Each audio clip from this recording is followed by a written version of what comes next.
Welcome to the Be Real Podcast. We are growing, giving ourselves grace, giving ourselves gratitude, because this healing shit is not for the motherfucking weak.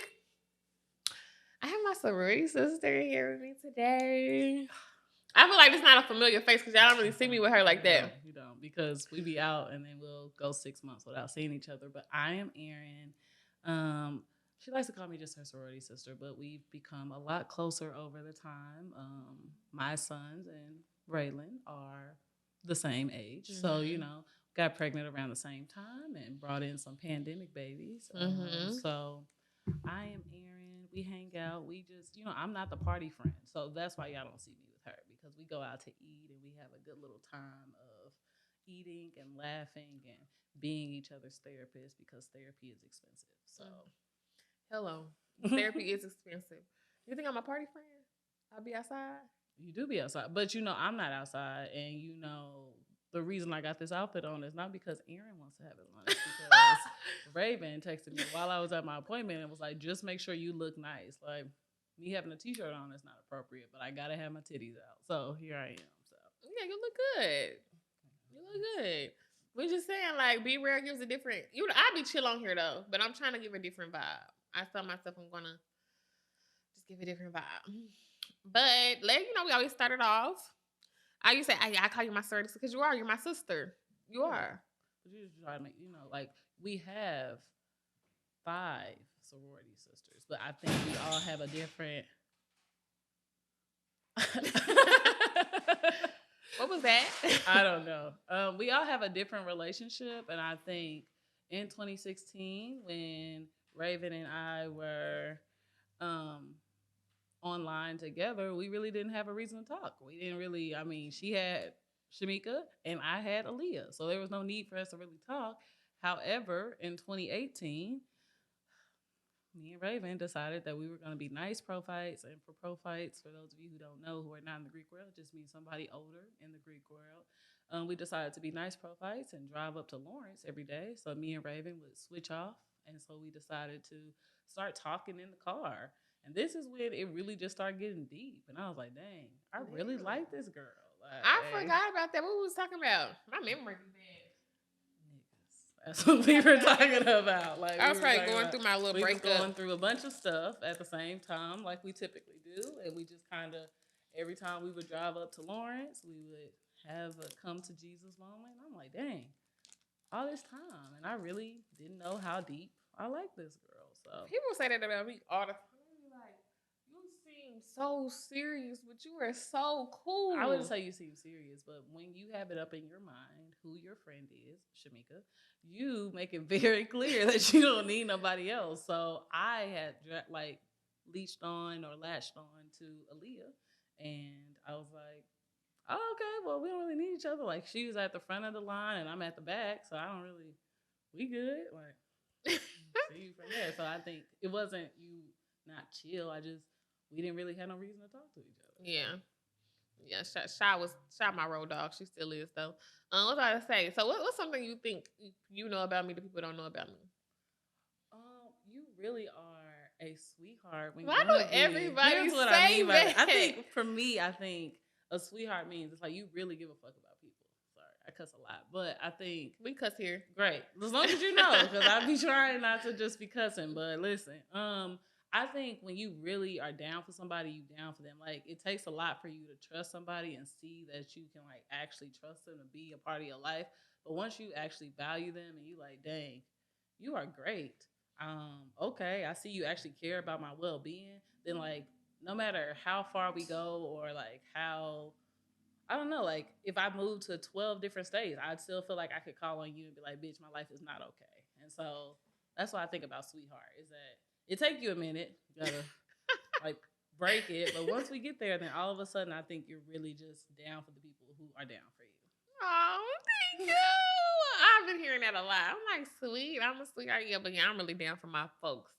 And I've started this new thing where I pour back into the people that I bring on the show. So, this is my chance to pour into you. I don't really like compliments, so you don't have to do that for me. But okay. It's my podcast, so I make the rules. So I'm gonna do it. But I just feel like you've always accepted me for who I am. Like, I have not always been the Raven that I am today, and you've loved me through that. I just always admire you for being you. Like, you've always been you. Like, you don't be giving a fuck. Like, you gonna do you. And but like when we had went through our stuff and we will talk about that. I didn't even tell y'all what the title of the show was today. We're talking about co-parenting. Co-parenting. I feel like that's when we really, really got close because we was going through the same things. It was kind of like I never saw you being that shoulder for me, but you was like, you got that person like you call when it's that certain thing because they really understand you. And it was like I was calling you, you was calling me down.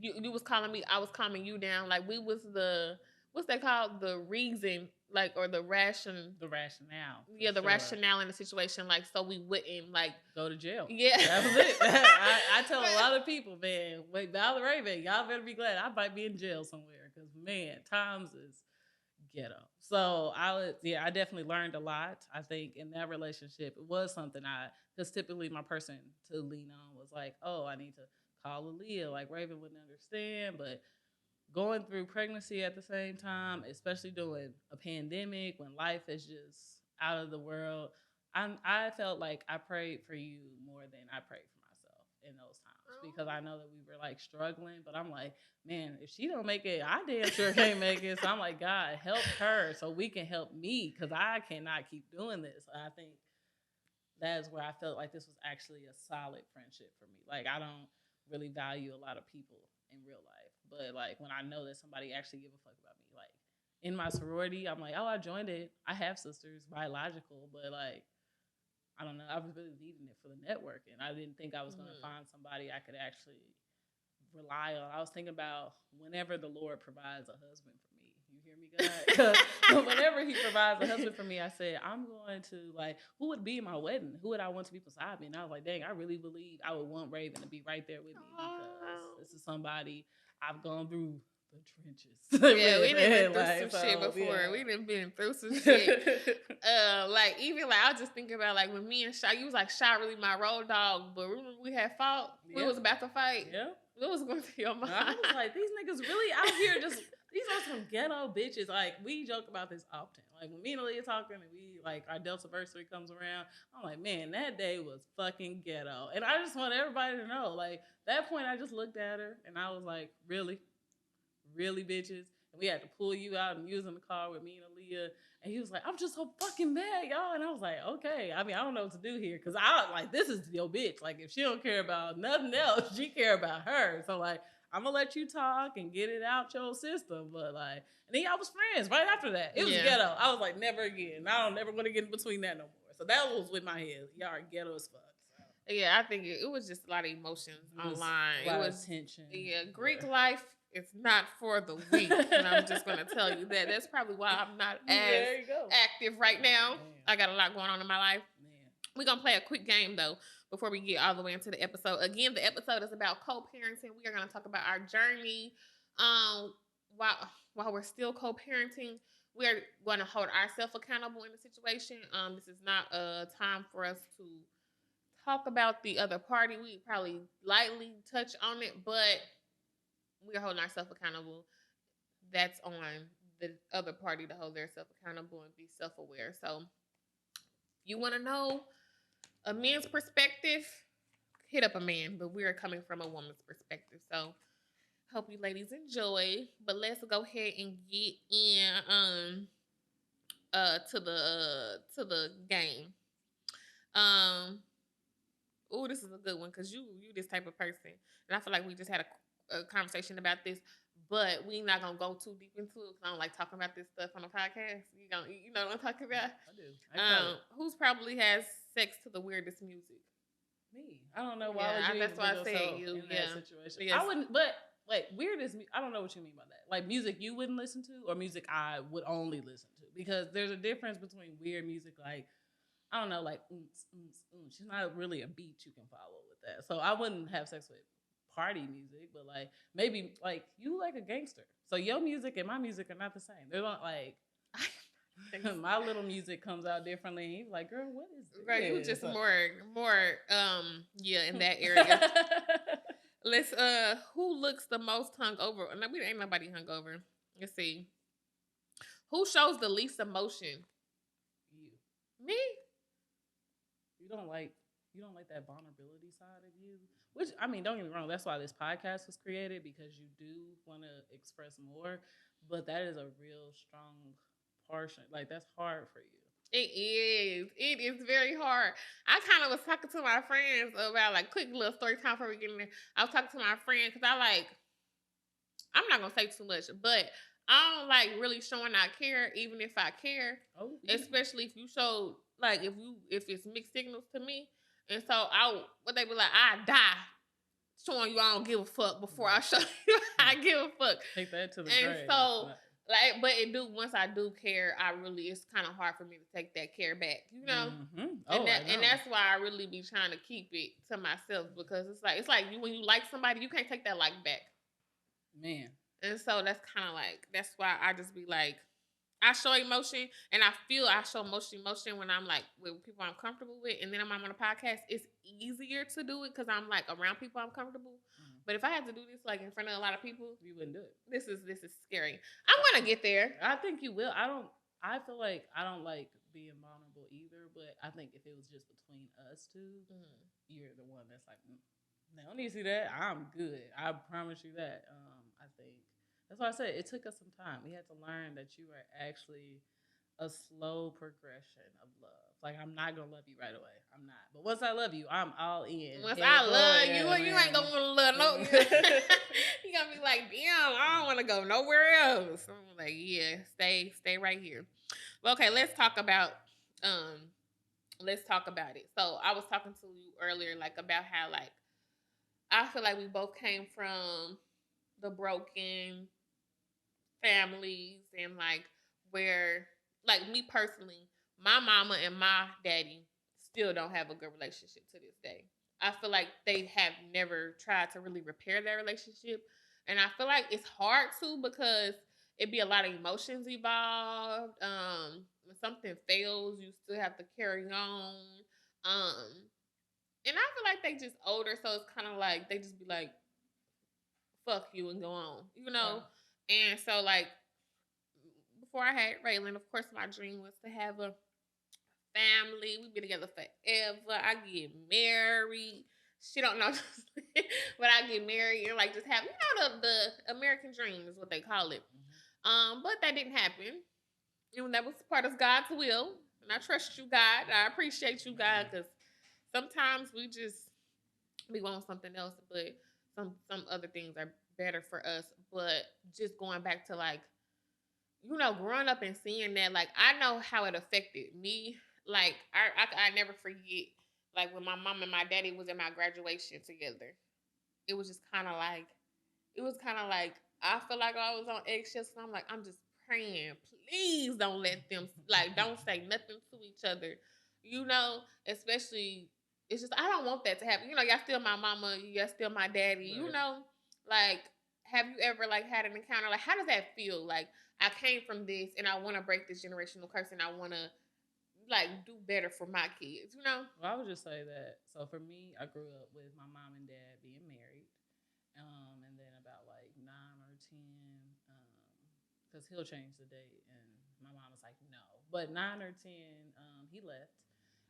And for the longest, I took that personally, because I was like, I mean, you got kids at home. Why would you leave me? Like, but my sisters, but, like, me, it's me. Why would you leave me? And so I, like, resented my mom, and I went through this rebellious phase where, like, you was the reason why he left. Like, he shouldn't have left. And I think, but my parents, my mother was hurt. And I can, as an adult, see now that she was trying to protect her kids. But my father he left for like a year and didn't come back. And then he randomly popped up one day.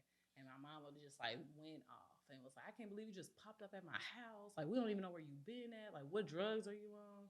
And, like, when I was younger, I was like, why would she turn my daddy away? Like, he been gone. Like, bring him back in this house. But as a parent, I'm like, if somebody did that to Cairo or Kyrie, I'd be like, why would you leave for a year and think I'm just gonna let you bike into my kid's life? My parents, I wouldn't say hate each other. I think my father has a lot of rage towards my mother, but they don't speak. Like they see each other, and it's just like, now we got 3 kids together, like nothing. My graduation, I didn't even want them there. My mother was the person who was like, "You need to invite your father," and I'm like, "No, he left us. He don't got no right to be at my graduation."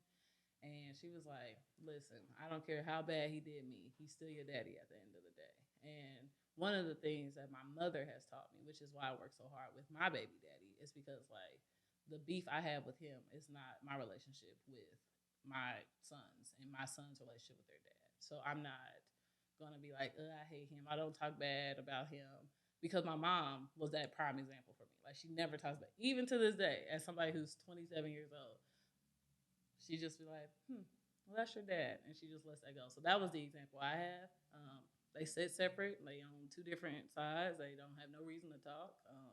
Yeah, we grown now. Yeah, Like, so that's kind of what y'all we talking. are. I'm in a hospital, something, Yeah. or something. But yeah, it's kind. It be. I feel like it's hard. Like I feel like that. Oh, that's just totally like different conversation. Like when we go deep into our parents. Whoo, cause them parents, woo, woo, woo. I love both my parents, cause y'all created me, you know. But I feel like when we first started the journey, so I feel like our story is very similar. So we had our kids. Well, we was in a relationship. We didn't just start off just having kids. We was in a relationship. We was in a relationship where we were in love.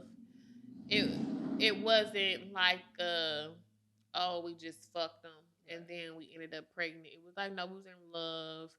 A lot of people don't know this. Raylan was actually planned. I might have lied to a couple of people and said she wasn't, but she was. um, and then after we had the kid, things started to fall apart a little bit. Yeah, and like you said, it was like love. I wouldn't say planned. I was on all types of drugs when those little boys were conceived. But we weren't practicing like safety at any cost, so they just happened to pop up. But love, like this was a man. If you would have talked to me about my baby daddy before he was my baby daddy, I lit up talking about him. Like that was the man that I was gonna be with forever. I was gonna have all 12,000 of his kids. And so, yep. COVID happened. I remember Raven had texted me and was like, I don't really know how to tell you this, but I'm pregnant. And my first response was like, yay, but I like erased the text message and I was like, so how do you feel about that? And she was like, I don't know. Then God decided to be funny. And then I'm like, just want to let you know, I too am pregnant. So our kids are like 9 months apart. So near the end of her pregnancy is when I started to find out I was pregnant. And I think being pregnant during a pandemic is lonely. But I would say being pregnant and in a relationship with somebody you love is supposed to be a good thing. Um, what I learned is that babies change everything. Um, and I think nobody really talks about how like scary your life change. Like it's like an instance. Like you are responsible for just Raven or Aaron, and then now you got, in my case, 2 people needing you for their entire being. She had twins, y'all. So for me, it's always like 2 people needed me, and that's like you cannot be the girlfriend. You cannot be like yourself. You tend to just focus on these people who needed you, like because you're no longer a priority. And I think that's what also strains relationships. I think we don't talk about that because it's all supposed to be bliss and happiness, but co-parenting becomes when one person decides that this is not a good relationship anymore. Um, and let me tell you, I'm not the person. My story is different than Raven's, but it's aligned because I realized I didn't want to be my parents who hate each other. I didn't want to be the people who was like, if he don't want to be with me, he can't be with my kids. I no. And being a mother, being a parent is hard, and trying to be superwoman by yourself when the other parent is willing is ridiculous. And so me and my baby daddy went to counseling. My baby daddy has daddy issues, and as well, and his parents can't even be around each other. Like they have to meet up in public places in order to have this relationship. And so we always told ourselves we never want to be like our parents. Who? But the human part of you, as you say, Raven, came out when you still love somebody who disappointed you. Yeah. So. And I feel like that's the part that that's the part that makes it hard. Like I have this vision of what this is supposed to look like or what I want this to look like. And then that fails. Yep. That brings up trauma. Like I feel like I'm doing the same thing that was done to me. And I do have resentment there, but then I went ahead and did the same thing, and I'm bringing a kid into a situation that's broken, right. And my heart is broken, but I still have to co-parent with this person, like because that's their child too, and let's just emphasize on what Erin was saying, like we're not the baby mama that's like, nigga, you did what? Nigga, you not gonna see your kid today. Now I'm not gonna lie and be like I never told the nigga that. Sure, because I said it a few times. Like I am human. I probably said it. I was mad and I was just like, nigga, fuck you, nigga. We all need you. I said in my verbatim words, without throwing him under the bus, I said to him, if you are going to be this trash, I'd much rather do this shit by myself. I don't need you, nigga. I'll go back to my mama's house. And he was like, you don't need me? It's two of them. And I was like, I don't give a fuck. Fuck you. And I was so mad. And, so that's why Raven said we are growing and we are learning to be better people. Because, man, those first few months, you definitely are in a tug of war, I think. Yeah. Co-parenting takes two grown people. Yeah. To decide that we made a decision and now we are together for 18 years. Not romantically, but we got people, in my case, who need us to work as a unit. So I think. Let's go back to the beginning. Like, okay, so we had the baby. Heartbreak came. Ooh. When heartbreak came, of course, I still have to communicate with you. I have to know when you're getting your child or children, and at that time I had a little distraction. At that time, it's kind of like, let me just say with me, like me being me, my problem was my first thing that I learned. Let's just go over like what we learned. My first thing I learned was I already knew this. I really did not. I could not control my emotions. Once I care about you, like if you did something to me today that really hurt me, it's gonna take me a while to get over that. And in every situation, it's different, it's unique. And I was never a baby mama before. Like this is my first time ever being a baby mama. And I really didn't have nobody to go to that had a healthy way about going about it. I did go to my auntie. She does not have kids, but she's the reason why, like, I know all my brothers. She raised my daddy. And I was trying to go to someone like that know the man side, how the man feel, and then understand how the woman feel, because she was getting it from all angles. Like she knew what my daddy baby mamas was saying and what he was saying. So I was trying to get it to where it was like, it was a neutral side. Like they didn't hate him and they wouldn't side with me. And so she would just try to keep it real. But at the same time, I still had emotions. And with those emotions came times where there was disrespect. With those emotions, it came time where I was going back, and that made the emotions heighten. But if I could go back and do it again, I would at least try to just acknowledge my emotions. Like I think for a little while I was trying to act like I don't care, because my relationship had just failed, and it was kind of like how like I told you so type of shit, and it's just kind of like, nah, I got this. I wanted to be strong so bad, but at the same time, like I was breaking, It's just like my family then fell apart, you know? And so anything that the other party would say or do that wouldn't align with what I thought or like or would just be triggering to me, emotions would flare. And I as a woman holding myself accountable with my emotions, I feel like at that time it was if I went back, I would try to control my emotions more. Like I would try to stop and think before I react. Because it's easy to react. Do you like align with that? Like I feel like we both kind of knew it was time. That wasn't my right away. Oh no, it's not. Oh, that wasn't right away for me. What you're saying is like, what's one thing for me? I don't know because I've always known I was a nurturer.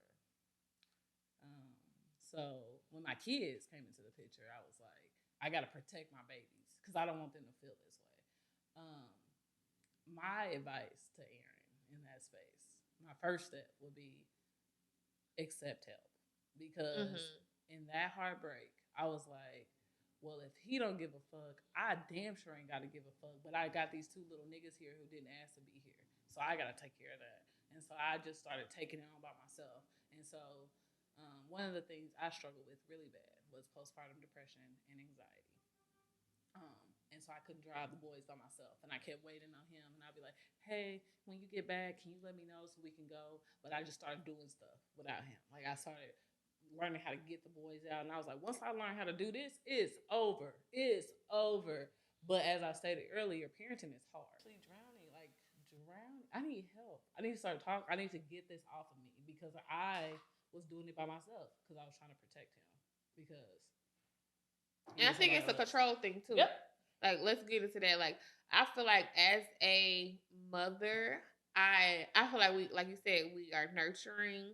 I feel like that's by nature. Most mothers are like nurturers by nature. And I feel like certain things are supposed to go a certain way. Like, why aren't you doing it this way? And I can hold myself accountable. Like I have controlling traits. But I'm more aware of it, and so I try to catch myself when I'm doing it. But it was like I'm like, okay, I can just do. I feel like the I can just do it is my controlling part because like I know I'm gonna do it the way that I want it to be done. But I feel like that goes back to like our parents, like when they was waking us up on Sunday mornings and playing that the R&B music, and they wanted you to clean up. It was like but they wanted it done a way they wanted it done. If you didn't put them dishes away that they wanted it done, why you didn't put the plates like vertical versus horizontal? You know, like they want it done a certain way. So I feel like it's just a black woman thing where it's like I can do it better, so let me just do it. But then we drown in like I'm doing everything by myself, and I piggyback off of like, yes, let that man take his kid. Like I'm Raylan leaving. She's like so much part of my everyday life that when she does go with her dad, it is like a part of me that leaves, and so it's a process for me every time she does leave because my co-parenting relationship is still a work in progress. So it's kind of like every time she leaves, I have to go through my emotions, but I've learned to control them better. So I just deal with it within myself, you know, or I call somebody and deal with it, or I talk to my coach and I deal with it. But it's like those days that she is with her dad, I really appreciate it. Ooh. And that's why I say this is not like a bash, like, and this ain't no I want my baby daddy, I want to fuck with my baby daddy, none of that. Like PSA, I don't want just to throw that out there, but I do want to shout him out just to the fact that he has been like helping me a lot when it comes to Raylan. Like it's like no, I don't have no bad blood, but it's just like thank you for the days you do get her because then I can get myself together to where I can be the best mom for her. Like if I take he didn't got it for a week, sometimes more than one time, and it's just like that week that I got to like really just get me together and invest in myself. Like doing a podcast and being a mama is hard. Like coming up with episodes and still being a mama it's hard for me. And so like when you step in and help, it's kind of like dang, like thank you, you know. But I feel like that goes back to a lot of places in our life, like not asking for help because I won't ask nobody for for also shit. The person who was like, Aaron, if you don't let that man get his kids, And I was like, I just can't let him take my baby. And he was like, but who's filling your cup though? Like you worried about everybody else, and you not actually. If he's offering, go let that man take his kids. Yeah. It's It's and he was hard. like, girl, I get it, but like, and it wasn't like you saying I got it perfectly, but it was just like I see you over here drowning, and sometimes as moms we need somebody to be like, girl, let somebody take your kids. So my kids was born October 2020. They did not actually leave my house for a long period of time till November 2021, and I just remember like drowning because I'm like, why are they with me all the time? What is going on? And that's not like saying they wasn't with their daddy, but I'm saying like actually going to a grandparent's house who lived 3 hours away where I wasn't panicking, but it was like, I need this time because listen, if you do not let them be with somebody else, you are going to start resenting your kids. And that's why I think co parenting can actually work out. I think for me, the reason why my co parenting one started getting better, one is therapy. We both acknowledge that, you know what, we're not good for each other, but we don't want to be like our parents. And one of the things that my therapist had told us was like, one, y'all need a schedule. You do not need to just be like, hey, randomly, can you come get so and so? Like, no, you need to go ahead and be like, hey, so on these days, you need to have the boys and I'll have them. And so at first I was I don't like, want to interrupt you, but can you tell them how you found your therapist? You did therapy. I did. Baby daddy, baby mama therapy. Y'all ever heard of that? Listen, man. I through my job, so I work for TFA. They offered like better help, like for free, just because of my affiliation with TFA. And so I was like looking at ways. One, I did this to save my relationship. I thought I was saving my relationship. However, as we kept talking, my therapist basically was like, yeah, y'all need a break. Y'all are real toxic right now. So we're going to focus on parenting. And one of the things she suggested was that, like, instead of us communicating, because that's where our arguments would start, we would write down our information on the notebook. So, like, hey, Cairo has slept this long. This is what time he ate. This is what time they woke up. He's had these bowel movements. And then my baby daddy would respond once I got the kids, and he would write that down. So we didn't have to communicate. It would just be like a transaction of kids. And once I took out my personal feelings and just saw him as an actual parent, I was like, dang, he really do love these kids. Silly of me to keep him away. So then he was like, well, I want to start keeping him more regularly. And I was like, I remember calling Raven and was like, girl, he talking about keeping my kids regularly. And Raven was like, so what is the problem? Because, girl, take them. So, my anxiety also would always bother me where I was like, he not texting me back. I don't know what's going on with him. Like, why is he not letting me know what's happening with my kids? But I just had to start praying, like, God, I trusted him enough to have a baby with him. So I have to trust that he's going to take care of my kids. So it's gotten a lot better now. I'm just like, well, just let me know when you get them and I'll see you later. But when they go on like long drives, I just like pray over his car and just ask God to take over the rest. Like, let him be a good father while I'm away. Let him take care of my babies and provide for them, protect his transportation. And then that's kind of how our co-parenting journey is. We're on the schedule. I know what's happening. We do 50-50 everything at this point. So as long as I need something for the boys, I can reach out and be like, Look at you breaking that generational curse, girl. Trying to manifest that for myself. All right? I know it's possible for her, so I know you can do it for me. But no, that's good. I feel like counseling is great that y'all both were willing to go to counseling. And that you actually like kind of let go. I had to do that too. Like I think it's like it's just going back to the control thing. Like, damn, you really feel like how much control you want to have when you have a kid. Like I'm like, damn, I'm controlling. Somebody had told me that before, and I'm like, controlling. I'm not controlling. And then I was thinking with my kid, I'm like, damn. And it's crazy when it's like both parties got controlling ways about them. It's kind of like y'all both got to like pipe down for this to work. But you had said something. You had said, oh, like you started letting the kids go with him. Oh, you said no.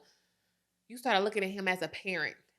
I think you had told me that, And I had to start doing that too, because it would be like, I feel like I would be like, I I was kind of, I'm an enabler with a lot of people, and this is not just like a him thing. It was like, it's just a me thing. Like, I just like to make sure. I don't know. I'm like I got people pleaser ways and like caretaker ways, or just like I got it type of ways. It's a lot.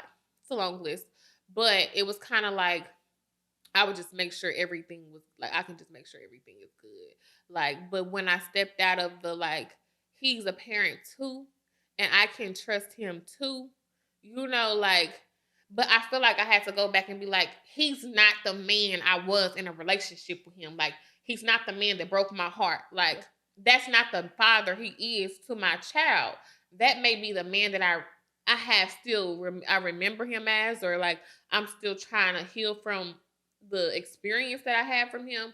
But as a parent, he is not going to harm his child.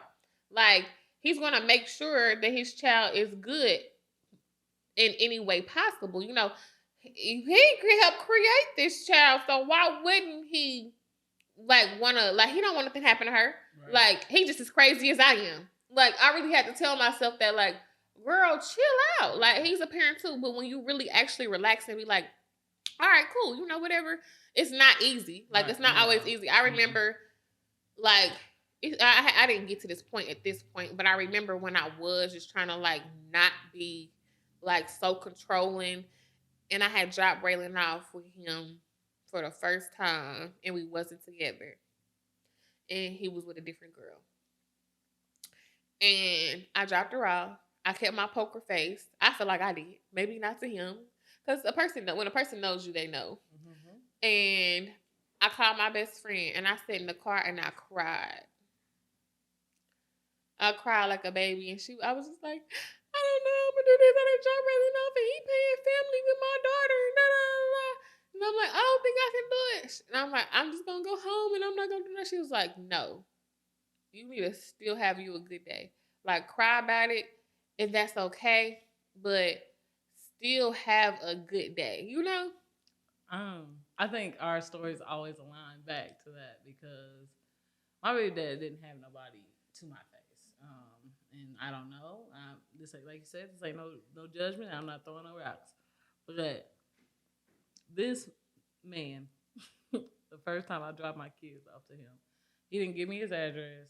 He didn't do nothing. He dropped his location. And he met me outside. So I didn't know where my kids were. And he walked in, like, he took my kids. They were in like those little carrying car seats at that time. And he walked into his building. And I remember sitting there just like, I don't know where my babies are. I don't know what to do. And I was like, well, good thing I had a hair appointment afterwards. So it wasn't like I intentionally did stuff to keep myself busy. Mm-hmm. But I was like, they're okay. They're safe. He wouldn't do anything that would hurt my babies. And that's all I could, like, I'm driving, and I'm slowly trying to like watch where he was. I texted him like, hey, I'm coming back. He was like, I'll just bring him outside. Like, he being very secretive, and my spirit is like, and that's when I had to tell my therapist. She's the one who was like, this is not the man who broke your heart. This is your children's father. And I was like, but he's the same person. And she was like, no, he has not broke Kyron and Kyrie's heart. They love him. Every time they see him, they light up. And I think about these little boys that I got now, these little 2.5-year-olds who be like, Daddy, Dad. And they get so excited when they see him. When they talk about him, when they FaceTime him before that. Like, Kyrie wants to have a whole conversation about his day. And I'm like, who am I to interrupt that because of something he and I broke up? Like, him and I broke up, but Cairo and Kyrie did not break up with their daddy. And I have to put myself in that space, because that first time is hard. That first time where y'all just realizing our family is not it. Shit's the first 3 times for me. Shit. I know first time was the hardest, but it's just kind of like, it's just hard, period. Mm-hmm. And I feel like what made it harder for me is it wasn't like a I'm done. It was like a I'm done. No, we're not done. I'm done. No, we're not done. It was a back and forth. And I feel like the part that really, in order for me to get here today where I'm at, this is for the girls. It's still fucking that baby daddy. If you want a healthy co-parenting relationship with your baby daddy, stop fucking him. Like, honestly, how can you have sex with somebody that you were in love with, that you seen a future with? I mean, so maybe some people can do it, but baby, I can't. Like, once I stopped, like, fucking him, it was kind of like, okay, bitch, get it together, like, heal. Because I was just starting my healing over every time I went back and had sex with him. So, like, and then, don't do this. The way I stopped really giving a fuck, I got up under another to get over another. That's fucked up. But it wasn't nobody new. It was somebody that was familiar. So it wasn't like hard. It was just kind of like I needed that reassurance. Like I still had it, but I wasn't able to give that to myself.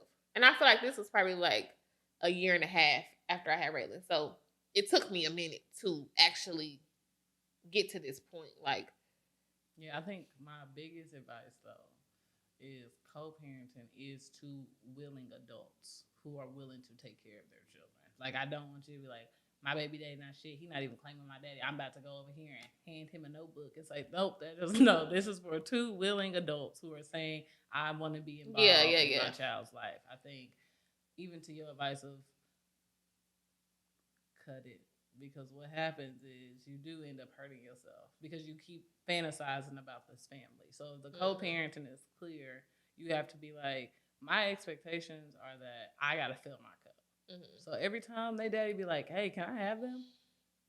Hell yeah, dog. I am so excited that you decided to do that. Like, and when we first started co-parenting, I used to pack the whole bag. I mean, I used to have diapers, wipes, I'd have everything.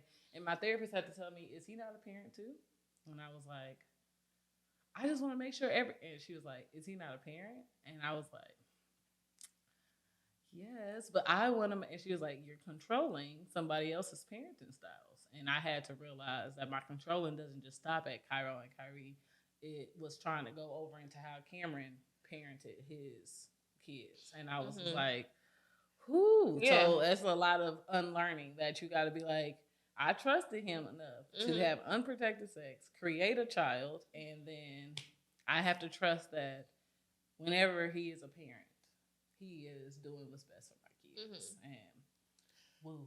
I did that, and I feel like another one is kind of big. I kind of touched on this already, but I just want to reiterate over it. Like, you didn't deal with this, but I know I did. Like, Raylan hasn't been around multiple females. It's, well, yeah, like, I feel like, yeah, no, not like romantic wise, you know?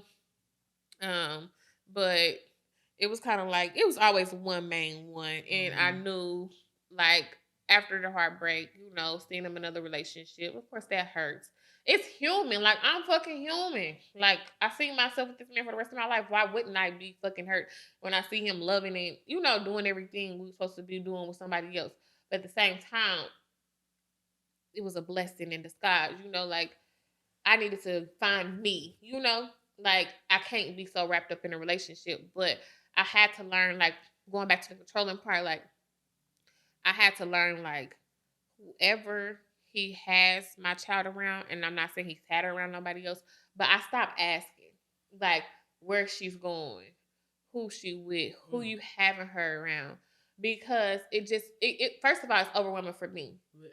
And then it's just like, that's your child. Until you give me a reason to make me feel like I can't trust you or she come back.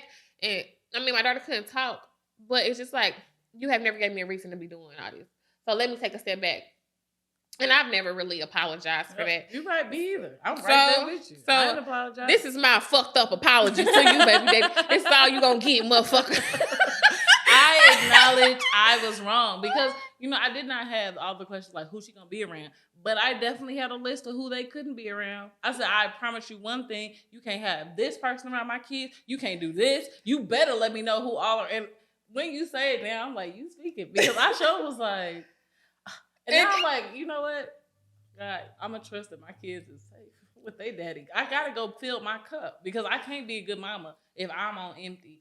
And I'm over here wondering with who, what, and where. As long as I know my kids are safe, hey, can you let me know when my kids have made it to their destination? Cool. Once you do that, I am trusting that God is already in that room with them and that they are safe. And that's where I have. And I think that's the big part with me. I let go. I was like, I just gave it to God because it was just too much to actually I knew what I was getting myself into when I had this baby. Bitch, act like you knew. That's what I fucking felt like. So it's kind of like, and I would call my friends, I would cry, I would call you, I would cry, but then I would have this tough exterior around everybody else. But then it was just like, I really just sat back and I was just like, God, please help me. Like, please, like, just take the, whatever this is, help me with this. And he delivered me, baby. Cause I don't give a fuck. Doing me fuck a slut. Bitch, man, to that bitch, me, you know what I'm just saying. But I care, but I care, but and I love my daughter, but I know her daddy. When she's with her daddy, she's in good hands, you know. And if she's not in good hands, but vice versa. If she's not in good hands with me and she's not in good hands with him, we both gonna have something to say, right? You know. But it's just kind of like just get to that point to where you let go and let like just stop having control and let God have it. Like it's still to this day, like it's everything's still not perfect. We still a work in progress, but it's still like I just pray to God about it. Like, hey God, this is how I feel. I don't know the exact way how to go about this. You know, like I'm a work in progress. Can you please just help me through this situation? You know, like I feel like leaning on God was the best thing that I ever did instead of just trying to control everything and figure out everything or go to people and ask them for advice. Like even though we were sound advice for each other, but me calling my auntie and asking her for advice, that's from her perspective, right. You know? Like instead of just being like, God, what's up? Like, right. Help me out. Like you said, my co-parenting also got better because of God. Mm-hmm. Like there's some times where I was like, man, you're going to have to handle him because if you don't, I'm going to get in there. And I just know God at one point had to soften my heart because when I think about those little boys and they seen their daddy, and I know he would move mountains to make sure they had everything they needed. And for me, it's why I'm like, I'm at peace. You take the babies and you say you about to do something. Now, I be getting uneasy. When he takes them swimming, I'd be like, Lord, it's not enough of them. Like, it's 2 of them and 1 of him. But most of the time, I'm like, hey, can you just let me know when you are there and when you come back? Because that water makes me uneasy. But I just know that he's going to do what he can. And, you know, my fucked up apology is my accountability part. I'm starting a fucked up apology. I am not the easiest baby mama. I'm not. It took a lot for me to even accept that once my feelings is hurt, I am not a nice person. And so I know it took me a very, very long time to even see him as a human. Not saying co-parenting starts off right on the first try because you got to keep trying. Yeah. And I think, one, my biggest advice is to have a tribe, not just like bitter baby mamas. I do not subscribe to that notion, but I say have people who can have your back when this co-parenting shit is hard. When you can have somebody to soundboard, and maybe not everybody believes in God, but I genuinely feel like you need somebody that's higher than you that can see all of this, that can know where you're going and where you're going to end up. Because raising kids is hard, but to raise it with somebody who is not in the same house as you is a hell of a job. So. And let them raise their kids how they want to raise their kids. I feel like I raised Raylan a certain way, and her daddy raised her a certain way. But I feel like she needs both. Like I feel like both our parent styles make her like we already like individuals ourselves. Like I feel like I'm a good motherfucker. I feel like he got good characteristics too. But like imagine us like trying to heal ourselves and put that good into our child and put both of the ways like. He more grew up hood, you know, like he knows different ways. And I grew up in the hood, but I never really had to suffer. I grew up off love. And I feel like he grew up off love, but it was also the other hood, you know, survival stuff too. So it's just kind of like, I feel like she's going to get the essentials in life. She's going to get what I don't know how to say. I can't raise you. I don't know what to tell you if you're going off survival. I go off love. I feel like both is very necessary. So I don't know. I feel like the biggest thing is like take yourself out of it. What's best for the child? Like, and that's what I be having to tell myself sometimes. Because still to this day, I still have times where I do be having to like check myself or get checked, and it be like, how does that affect Raylan? Like, are you thinking about you or are you thinking about Raylan? And sometimes it be about me, and sometimes it be about Raylan. But I feel like that's just a common question you need to ask yourself: is it about me or is it about the kid? Because if it's about the kid, did he hurt my feelings or did he hurt my kids' feelings? Yeah. And if your answer bounces back to you, I think remove yourself from that and think, oh, my feelings can be hurt, but as a baby, as a toddler, somebody who didn't ask to be here, I have to protect them. But if they over here thinking he the greatest man in the world, who am I to destroy that? Yeah, because like you said, he didn't break their heart. So, if you had met somebody who's like, hey, maybe they're a mentee to you and they are going into where you were at 3 years ago, what would be the advice you give them? My advice would be like, I was young and in love, just doing shit because it felt good, baby. I feel like pay attention at the beginning. Like, I feel like she got loud for that. I don't need that. Wow. Okay. Yeah, like pay attention at the beginning. And I feel like this with any relationship though, like a kid is already a unique situation because it's like they didn't ask to be here.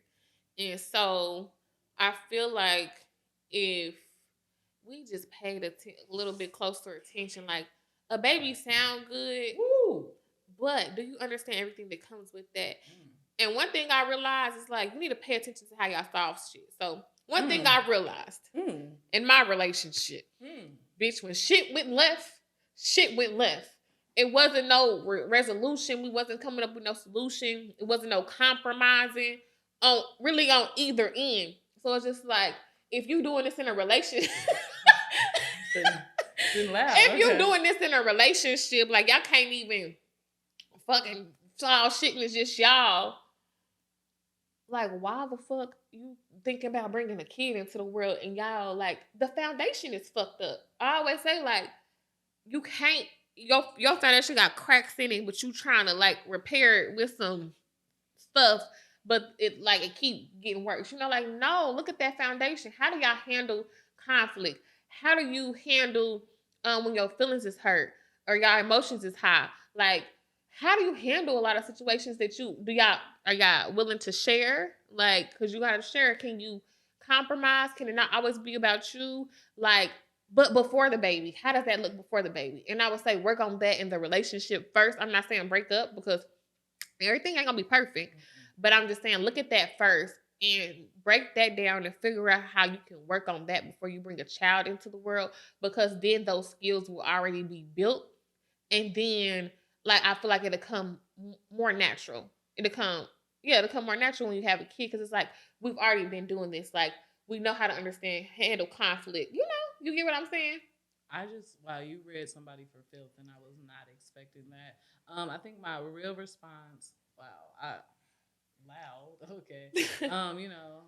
is if this person decided to leave tomorrow, would you be okay with being a parent? And I know that sounds like I just am pro-choice all the way. But I want you to think, because a child is a very hard decision, I do not want you to be like, oh, well, we was having that fun time, and then he was like, you gonna have my baby? And I said, yes. They say that. But listen, I want you, if something happened where his brain was like, I don't really want to do this, will you be okay with being a parent? That's the advice I would give myself at that point, because parenting, that newborn stage is a trying devil. And if you are not sleeping, if you do not have the foundation that Raven had brought up, you are going to fuck yourself, because that is where the most arguments happen, is when y'all are trying to figure out this routine for this baby that didn't ask to be here. And so if you are not willing to do it by yourself, I would just say, get it together. Yeah. I feel like we should do something for the baby daddies before we leave. Like, we talking, I feel like, hold on, but let me say this real quick. We holding ourselves accountable, but that don't mean these niggas perfect. That's all I'm going to say. But I do still apologize. Like, wholeheartedly, I apologize for any hell that I did put my baby daddy through. I'm a learning person, so it's hard to apologize though, especially when a motherfucker done did some shit to you. Like, well, I'm not apologizing. I think it's easy to say this apology right now because he's not in your face. I definitely, You're not gonna get it to the face. So, I'm not ready to do that. I think as a baby daddy, we don't give them enough credit, and I can acknowledge that being a father does not have the drastic turn immediately, because you go from as a mother, you go from somebody being in your body to outside and needing you, and as a father, it's kind of like when, and now you're acknowledging you're a father. But I think the hardworking daddies out there, I am thankful for you, for those kids that don't have to wonder if my daddy loved me. I am thankful. I am thankful for my baby daddy, and the fact that no matter how wasted he might be with life, no matter how exhausted he may be, he always makes time for my kids. And I know that when they get older and they go out like games and stuff, they're like, my daddy here, I ain't even gotta worry about it. And I think about that Patrick Mahomes when he won the Super Bowl, and Travis Kelce, and they went and found their daddies. And they was like, man, where's that old man at? I gotta find my daddy. And they got so excited. That's what I think about with my baby daddy and my kids. Like, we might not ever be good romantically, but I know that my kids are safe. Why do you always say my kids? Like, y'all don't have kids? My kids? Y'all kids? But in this space, it's not do our you, kids. Do you say my kids? But I know my kids. Do I say my kid? Raylan is your kid. I know, but it sounds like my kid. I know our children will be safe. No, I know that he's not here. I'm like, he's not I'm here. just asking. But... I wanted to ask. No. I do like. I was gonna ask that. Like, when you haven't had that daddy experience, Ben. And that's why I always say I never keep her dad.